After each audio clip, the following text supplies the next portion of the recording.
My friends and I were always looking for something different to occupy us, and one night, one of my friends suggested we try the Ouija board.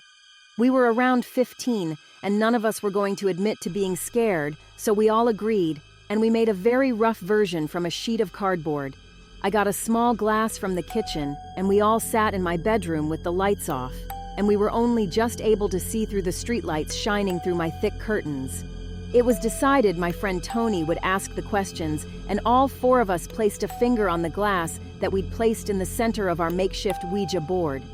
Tony began asking if anyone was there, but there was no reaction. So he tried asking, "Does anyone have a message for us?" Suddenly the glass began to move, and all of us thought that one of the others was pushing the glass, so we just let it happen with a few teenage giggles.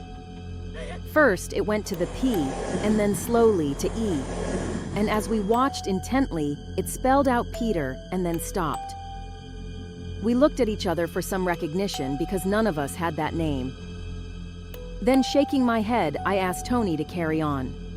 Tony asked, "Peter who?"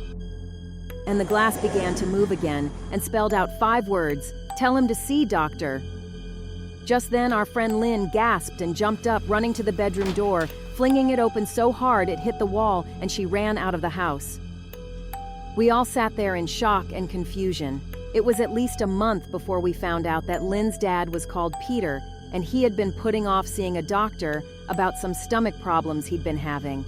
Later, still, in fact months down the line, we were told that Lynn's dad had stomach cancer, and luckily after treatment he was going to be okay. But the doctors had told him that if he had waited any longer to seek help, the outcome would have been very different.